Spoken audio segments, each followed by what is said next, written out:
السلام علیکم ناظرین، B A second year subject Urdu کی آن لائن کلاس میں آپ سبھی کا خیر مقدم ہے۔ آج ہم پیپر سیکنڈ شاعری اور ترجمہ کے نصاب میں شامل غزل مومن خاں مومن حصہ اول کا مطالعہ کریں گے۔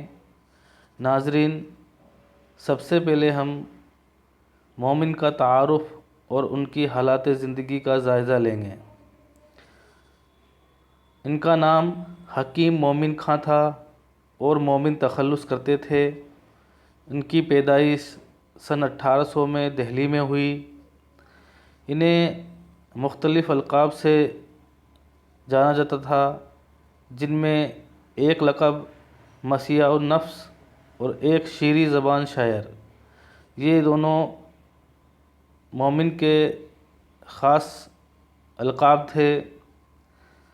مومن کے والد حکیم غلام نبی خاں بہت بڑے ماہرین طب تھے اور ان کا خاندانی پیشہ طباعت تھا، یعنی حکمت اور طباعت کا ان کا کام تھا۔ مومن کو علم طب، علم نجوم، علم ریاضی، موسیقی، شطرنج اور تاریخ گوئی میں مہارت حاصل تھی۔ یہ سب چیزیں مومن کو ورثہ میں ملی تھی۔ مومن کے عربی زبان کے استاد شاہ عبد القادر تھے۔ شاعری میں انہوں نے شاہ نصیر دہلوی سے اصلاح لی اور انہیں اپنا استاد بنایا۔ مومن کی قبر پر ان کی لکھی ہوئی تاریخ دست و بازو بشکست درج ہے۔ مومن کی اہم تصانیف دیوان فارسی، انشائے فارسی اور دیوان اردو، یہ مومن کی تین اہم کتابیں ہیں، دیوان فارسی، انشائے فارسی اور دیوان اردو۔ مومن کی وفات 1853 میں دہلی میں ہوئی تھی۔ مومن کی شاعری کی خصوصیات۔ اب ہم مومن کے کلام کی، ان کی شاعری کی اہم خصوصیات کا جائزہ لیں گے۔ مومن نے شاعری کی تمام اصناف میں طبع آزمائی کی۔ تاریخ گوئی میں ان کو کمال حاصل تھا، یعنی مومن نے غزل بھی لکھی ہے، قصیدے بھی لکھے ہیں، کچھ مثنویہ بھی لکھی ہے، لیکن تاریخ گوئی میں بھی انہیں کمال حاصل تھا۔ لیکن خاص طور سے اپنی عشقیہ غزلوں کی وجہ سے مومن اردو ادب میں اپنی ایک خاص مقام رکھتے ہیں۔ یہ بات بھی دلچسپ ہے کہ ان کی قبر پر ان کی ہی کہی ہوئی تاریخ دست و بازو بشکست درج ہے۔ غزل کے لحاظ سے ان کا مقام بلند ہے۔ ان کی غزلوں میں عشق و محبت کی جدائی و وصال، محبوب و رقیب کے موضوعات ملتے ہیں۔ غزل کے رنگ میں وہ اپنے ہم عصر شعراء سے ممتاز نظر آتے ہیں، یعنی اپنے عہد کے جتنے بھی شعراء ہیں ان میں مومن اپنا ایک منفرد مقام رکھتے ہیں، اپنی غزلوں کی خصوصیات، ان کے موضوعات کی بنا پر۔ ان کے کلام میں تاثیر کوٹ کوٹ کر بھری ہوئی ہے۔ معمولی الفاظ کے الٹ پھیری معمولی سے بات کو نہایت دلکش بنا دیتے ہیں۔ مومن نے انہی خوبیوں اور موضوعات سے اپنے کلام کو بلندی دی۔ مومن نے اپنی غزلوں کا دائرہ بہت محدود کر لیا، لیکن ان کا کمال ہے کہ اسی دائرے میں رہتے ہوئے ان کے کلام میں جدت پیدا کی۔ ان کی غزلیں حسن و عشق ہی کے ارد گرد گھومتی ہے۔ مومن نے اپنی زبان کو صاف و سلیس رکھا، جو ان کی حیات کی عکاسی کرتی ہے۔ قصیدے بھی مومن نے لکھے ہیں، لیکن جو خود داری کی وجہ سے کسی بادشاہ کی شان میں لکھنے کے بجائے بزرگان دین کی شان میں لکھے ہیں۔ یعنی اس اقتباس کو پڑھنے کے بعد، مومن کی شاعری کی خصوصیات کو پڑھنے کے بعد ہمیں یہ بات ظاہر ہو جاتی ہے کہ مومن نے ویسے تو مختلف اصناف میں طبع آزمائی کی ہے، لیکن ان کی غزلوں کی وجہ سے وہ خاص طور سے جانے جاتے ہیں، اور ان کی غزلیں بھی خاص طور سے اس کو محبت کے موضوعات پر لکھی ہوئی غزلیں، عشقیہ شاعری ان کی خاص وصف ہے۔ اس کے علاوہ مومن نے قصیدے بھی لکھے ہیں، اور قصیدے انہوں نے بادشاہوں کی شان میں لکھنے کے بجائے بزرگان دین کی شان میں لکھے ہیں۔ مومن نے اپنی غزلوں میں عشق و محبت کی چاشنی کو ابھارا ہے۔ شوخی، ظرافت، طنز و محبوب سے چھیڑ چھاڑ، رکیب سے چٹکیاں ان کی شاعری کی اہم خصوصیات ہیں۔ ان کے رنگ تغزل میں ایک انفرادی شان ہے جو کم ہی شاعروں کو نصیب ہوتی ہے۔ نازک خیالی اور مضمون آفرینی مومن کی اہم خصوصیات ہے۔ مومن کا شمار ان غزل گو شعراء کی صف اول میں ہوتا ہے جن کے مضامین بلند، تشبیہات و استعارات برمحل، خیالات میں ندرت و لطافت اور رنگ تغزل میں وہ اپنے ہم عصر شعراء سے آگے نکل جاتے ہیں۔ انہوں نے عشق و محبت کے موضوعات کا بڑا اہتمام کیا ہے۔ چونکہ مومن کی شاعری جذبات اور واردات قلب کی شاعری ہے، اس لیے اس میں سپردگی اور دلدستگی کے ساتھ اثر بھی ہے۔ مومن کی شاعری کی سب سے اہم خصوصیات جو ہم نے ابھی جانی، ان کے ہاں شوخی ہے، ظرافت ہے، طنز ہے، محبوب سے چھیڑ چھاڑ، رکیب سے چٹکیاں، نازک خیالی، مضمون آفرینی، مضامین کا بلند، تشبیہات، استعارات، خیالات میں ندرت و لطافت اور رنگ تغزل کے ساتھ ساتھ عشق و محبت کے موضوعات ان کی شاعری کی سب سے اہم خصوصیات مانی گئی ہے۔ اب ہم مومن کی غزل نمبر 1 کا جائزہ لیں گے۔ غزل نمبر 1 ہمارے نصاب میں شامل، اس کا پہلا شعر ہے: آخر امید ہی سے چارہ ہرما ہوگا، مرگ کی آس پہ جینا شب ہجرا ہوگا۔ مومن غزل کے پہلے شعر میں فرما رہے ہیں کہ ہماری مایوسی کا علاج صرف ایک ہی ہے کہ امید پر قائم رہے۔ بالکل اسی طرح شب فراق میں جینا ایسا ہے جیسے موت کا انتظار ہو رہا ہو، یعنی کہ انتظار کو موت سے بھی شدید بتایا ہے۔ انہوں نے مومن نے کہا ہے کہ ہماری جو مایوسی ہے اس کا علاج صرف یہی ہے کہ ہمیں امید قائم رہے، ہم امید پر بنے رہے، ورنہ شب فراق میں جینا یعنی اپنے محبوب سے بچھڑ کے جینا تو ایسا ہے جیسے کسی موت کا انتظار کر رہا ہو، اور انہوں نے انتظار کو موت سے بھی شدید بتایا ہے، یعنی موت اچھی ہے، انتظار برا ہے۔ اگلا شعر ہے: مجمع بستر مخمل شب غم یاد آیا، تالا خفتہ کا کیا خواب پریشاں ہوگا۔ بہت اچھا شعر ہے۔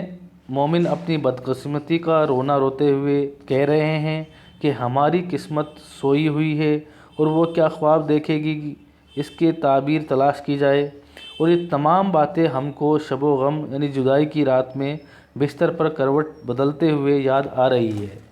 اس سے زیادہ ہماری بدنصیبی اور کیا ہوگی، یعنی مومن رات کے وقت اپنے بستر پر، چاہے ان کا بستر مخمل کا ہے لیکن رات میں انہیں نیند نہیں آ رہی، مخمل کے بستر پہ بھی اور کروٹیں بدل رہے ہیں، اور اپنی قسمت کی بد نصیبی کو جو ہے یاد کر کر کے وہ رو رہے ہیں کہ ایسی مخملی بستر پر ہمارا محبوب ہمارے ساتھ نہیں ہے، اس سے بری قسمت ہماری کیا ہوگی۔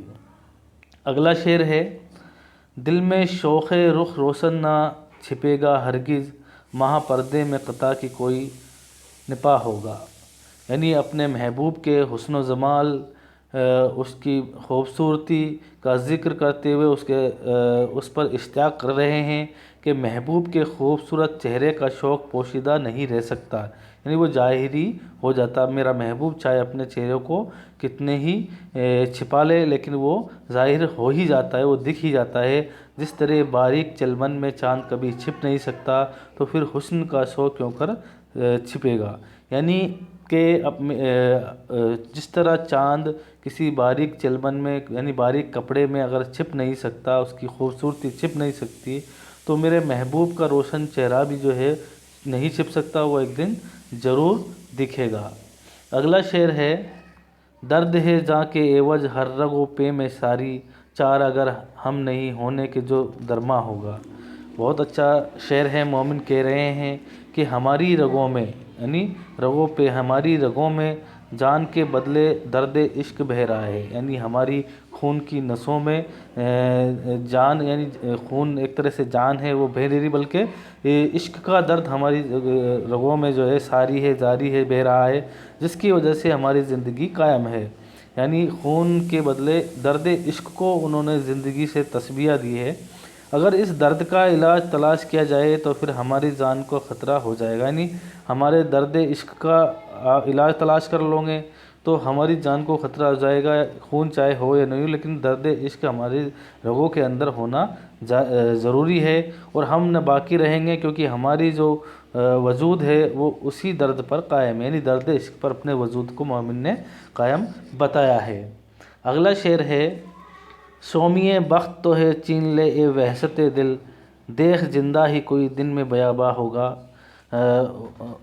اپنے دیوانے دل کو دلاسا دیتے ہوئے مومن فرما رہے ہیں کہ بے قرار دل، یہ ہماری بدقسمتی ہے کہ ہم جہاں جاتے ہیں ویرانی ہمارے ساتھ ہوتی ہے، یعنی اپنے دل کی بے قراری کا حال، اپنے دل کی بدقسمتی کا حال بیان کرتے ہوئے کہہ رہے ہیں کہ ہم جہاں بھی چلے جاتے ہیں ویرانی ہمارے ساتھ ہو جاتی ہے، ہم اکیلاپن ہوتا ہے۔ اب دیکھو، جرم عشق کی وجہ سے زندہ میں آئے، یعنی قید خانے کے آئے، تو جلد ہی یہ قید خانہ بھی ویرانہ ہو جائے گا، یعنی اپنی قسمت کا، اپنی بدقسمتی کا رونا روتے ہوئے مومن کہہ رہے ہیں کہ ہم جہاں جاتے ہیں وہ جگہ ویران ہو جاتی ہے۔ اب اگر ہم ہمارے درد عشق کی وجہ سے، اپنے ناکام محبت کی وجہ سے اگر ہم کسی قید خانے میں بھی آئیں گے تو وہ قید خانہ بھی بیاباں ہو جائے گا، یعنی ویران ہو جائے گا، وہاں کوئی دوسرا نہیں رہے گا۔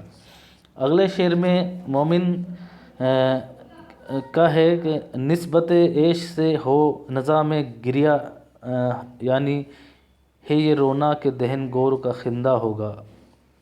مومن فرما رہے ہیں کہ ہمارا جب جاکندی کا وقت، نزا بولتے جب کسی شخص کی موت آتی ہے تو موت سے پہلے جو اس کی پریشانی ہوتی ہے اسے نزا بولتے ہیں، کا وقت آئے گا تو اپنی زندگی کے عیش کے دن کو یاد کر کے افسوس کریں گے کہ ہماری گور بھی ہم پر ہنسے گی، یعنی ہماری قبر بھی ہم پر ہنسے گی کہ دنیا کی کیسے کیسے لوگ ہوتے ہیں لیکن سب کا ٹھکانہ آ کر میری گود ہی میں بنتا ہے، یعنی قبر میں ہی بنتا ہے۔ تو اپنے نزا کے وقت کے بارے میں کہہ رہے ہیں کہ اگر میری نزا کا وقت آئے گا تو بھی میں اپنے اچھے دنوں کو یاد کروں گا، لیکن پھر بھی مجھے آخر قبر میں ہی جانا ہے، اور چاہے آدمی کیسے کہ بڑا سے بڑا، چھوٹا سے چھوٹا، امرا فقرا، بادشاہ فقیر کوئی بھی ہو، اس کا آخر ٹھکانہ قبر ہی ہے۔ تو ایک طرح سے دنیا کی بے ثباتی کا ذکر فرما کر انہوں نے اس شعر سے بتایا ہے۔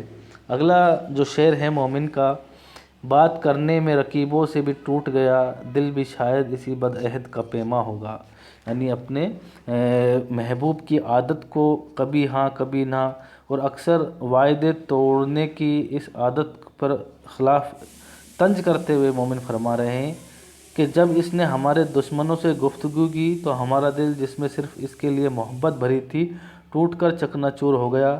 ایسا لگتا ہے کہ شاید دل میں محبوب کی طرح بد عہد ہوگا جو بات کرنے میں بھی ٹوٹ گیا، یعنی جس طرح ہمارا محبوب بد عہد ہے، یعنی بے وفا ہے، وہ دوسروں سے، میرے دشمنوں سے بات کرتا رہتا ہے، اس کی وجہ سے میرا دل ٹوٹ گیا ہے۔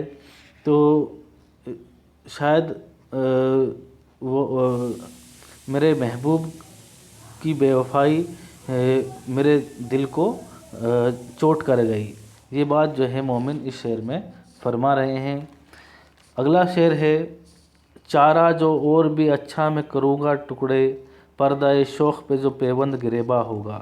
بہت اچھا شعر ہے، مومن فرما رہے ہیں اپنے عشق میں ناکامی کے بعد کہہ رہے ہیں کہ علاج کرنے والے سن لے، ہمارے شوق و چنچل محبوب کے پردے جب ہمارے گریباں کے پیوند ہوں گے تو پھر میں سب سے الگ ٹکڑے کے لیے منتشر کروں گا، یعنی کہ میرا جو محبوب ہے، شوق ہے، چنچل ہے، تو اس کے جو میرے محبوب کے جو پردے کے جو کا ٹکڑا ہے وہ میرے گریباں کا پیوند اگر ہو جائے گا، یعنی وہ اس کے کپڑوں سے میرے عزت کا جو ہے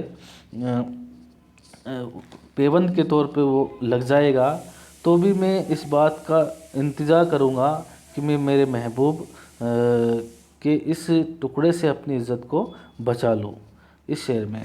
اور آخر جو شعر ہے مقطع کا، اس میں مومن فرما رہے ہیں، دوستی اس صنم آفت ایما سے کرے، مومن ایسا بھی کوئی دشمن ایما ہوگا۔ مومن کہہ رہے ہیں کہ ہم ایسے شخص سے دوستی کر لے جو کہ ہمارے امن و سکون کے لیے آفت ہو، یعنی سکون چھین لینے والا ہو، تو پھر بھلا ایسا شخص جو ایمان کا دشمن ہو اس سے عشق کے نتیجے میں سب کچھ بھول جائے، ہم کو کہاں ملے گا سوائے محبوب کے۔ یعنی کہ اگر ہم ایسے شخص سے دوستی کر لے، ایسے شخص سے جو ہمارے امن و سکون کو چھیننے والا ہے، تو اپنے آپ میں یہ آفت مول لینا ہے۔ لیکن مومن کہہ رہے ہیں کہ جو دشمن ہے وہ عشق کے نتیجے میں سب کچھ بھول جائے، اور ہم ایسے دشمن کو بھی بھول جائیں گے سوائے اپنے محبوب کے، یعنی اپنے محبوب کو تو ہم بھول ہی نہیں سکتے۔ اس طرح یہ غزل مومن کی پوری ہوئی۔ اگلے ویڈیو میں ہم غزل نمبر 2 کا جائزہ لیں گے۔ شکریہ ناظرین۔